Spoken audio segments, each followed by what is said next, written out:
ഇങ്ങനെ ഇടയ്ക്കിടയ്ക്കൊക്കെ ഞാൻ അമ്പൂട്ടനെ പേടിപ്പിക്കാറുണ്ട്. ഇപ്പൊ നമ്മളെ മെയിൻ എക്സസൈസ് എന്താണെന്ന് അറിയാമോ? ഇവന്റെ പുറകെ ഓടി നമ്മളെ വണ്ണം കുറയുക എന്നുള്ളതാണ്. കേട്ടോ കുറുക്കൊക്കെ കുടിച്ചത് അമ്പൂട്ടന്റെ വയറ് നല്ല ഡുങ്ക് ഡുങ്കായിട്ട് ഇരിക്കും. ഇന്ന് കഴിക്കാൻ വേണ്ടി സോയാബീൻ കറി ആയിരുന്നു കേട്ടോ. ഈ സോയാബീൻ കറി എന്ന് കേൾക്കുമ്പോൾ തന്നെ വീട്ടിൽ വേറെ ഒന്നും വേവിക്കില്ലാത്തപ്പോൾ അല്ലെങ്കിൽ മീനും ഇറച്ചി ഒന്നും ഇല്ലാത്തപ്പോൾ പേരിന് വേണ്ടി ഒരു കറി എന്നുള്ളൊരു സെറ്റപ്പാണ്.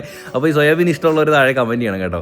അപ്പം അത് ഉച്ചയ്ക്ക് കഴിച്ചുകൊണ്ട് തന്നെ രാത്രി കഴിക്കാനായിട്ട് പ്രത്യേകിച്ച് ഒരു മൂടൊന്നും ഇല്ലായിരുന്നു. അപ്പോൾ അത് വെച്ച് എന്തെങ്കിലും വേറെ വെറൈറ്റി ആയിട്ട് ഉണ്ടാക്കാമല്ലോ എന്ന് വിചാരിച്ചുള്ള തയ്യാറെടുപ്പിലാണ് കേട്ടോ. നമ്മൾക്കിങ്ങനെ ഓരോരോ ഡിഷ് ഇങ്ങനെ പരീക്ഷിക്കുന്നത് ഇഷ്ടമാണല്ലോ. അങ്ങനെ റെസിപ്പീസ് ഒന്നും ഇല്ല, നമ്മൾ എന്തെങ്കിലും കിട്ടുന്നത് ഉണ്ടാക്കുക അത്രേ ഉള്ളൂ. അപ്പോഴത്തേക്ക് ഇത് അമ്പൂട്ടൻ ഹാളിൽ നിന്ന് ഇഴഞ്ഞ് അടുക്കള വന്നേ.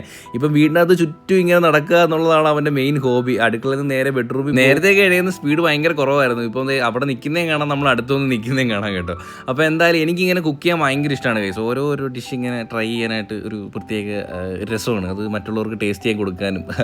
അപ്പോൾ എന്തായാലും നല്ല രസം ഉണ്ടായിരുന്നു. അപ്പോൾ നിങ്ങൾക്ക് ഇന്ന് ഡിന്നറിന് കഴിക്കാൻ എന്താണെന്ന് താഴെ കമൻറ്റ് ചെയ്യും. അപ്പോൾ ഇന്നേക്ക് ഇത്രയേ ഉള്ളൂ. Love you and by.